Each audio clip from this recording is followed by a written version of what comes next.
And I ended up helping other military veterans on my campus organize and support themselves to advocate for increased support for military veterans on campus. And then I ended up working in Washington, D.C. to make sure that tuition assistance wasn't cut for our service members, to make sure that the GI Bills were protected for the long term, because I consider it more than a transition program. I consider it an investment with a high return on investment for this country. So those are the kind of things that I did as I got out. And I always tell folks, the first time I spoke publicly, it was interesting. This is the last time I'll say it. There's an individual, I remember him raising his hand, and he said, what academy did you go to? Referring to the Naval Academy at West Point. And I kind of smiled and laughed. And then he said, and then where did you get your MBA? And I said, sir, I didn't go to an academy, and I don't have an MBA.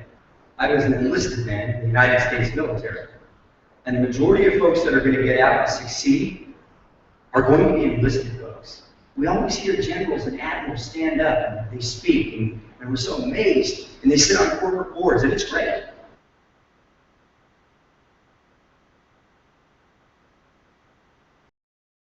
The public and private sectors are going to be predominantly folks that were 19 and 20-year-old young men and women in the military. That's who the folks are. I mean, you heard from John here before. He was one of your deputies and a leader here in the EPA, and he was a private in the Army. Those are the stories that are really incredible. That started really in the bottom rung, and they're excelling, and they're climbing the ladder. So I'd love to hear more of those stories. And I hope to be that story as I move forward to inspire others to follow in my footsteps. But I want to thank you, and thank you for inviting me here today. And I appreciate all the work that you're doing.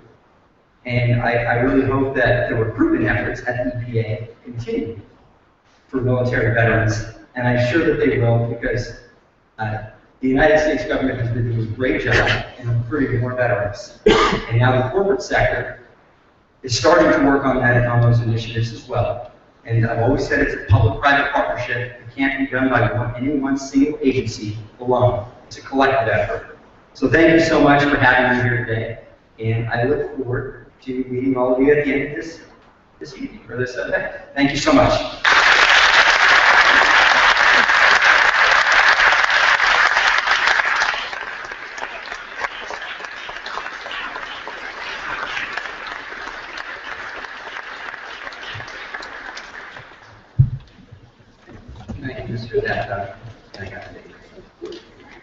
So, good morning. My name is Vaughn Noga. I'm the acting principal deputy assistant administrator in the Office of Water and Information, or shortened, I'm the deputy, acting deputy CIO. Today, I stand before you as a grateful public servant and a proud veteran of the United States Air Force. Before I close out today, I want to share with you a little bit of my story. So it was the fall of 1987. I was a high school senior at the time. I suspect I was no different than any other high school senior. You know, I thought I knew everything, but I didn't have a clue what I was going to do when I got out of high school. I thought about college, but I knew that it just didn't have any. I wasn't ready for college. And living at home wasn't an option. I grew up in a household with a very military man. He would kick my butt.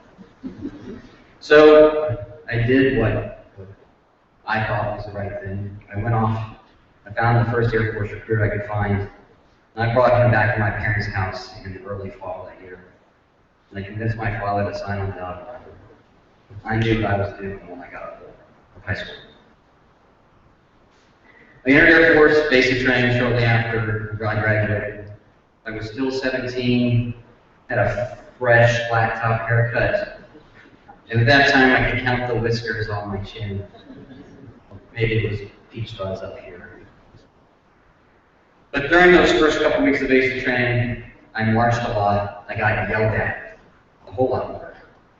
And I often thought to myself, Vaughn, what were you thinking?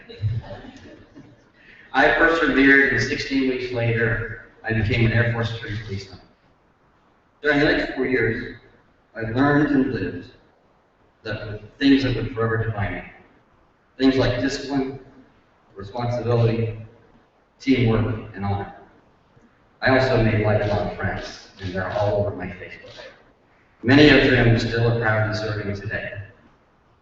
I can honestly say everything I am and all my success in both my professional and personal life can be traced back to that decision I made 26 years ago. I met my wife, Kelly, therefore studying, completed my college degree, and I had two fabulous daughters. People ask me if I was given a chance to do it all over again, would I do anything different? Not a chance. While I wasn't trained as a computer specialist, I was afforded many opportunities after my military service was over. I was able to showcase what I've learned in the Air Force. I was able to demonstrate my positive attitude and aptitude. And these are the same qualities that I look for when I hire people today. These are the same qualities our veterans have.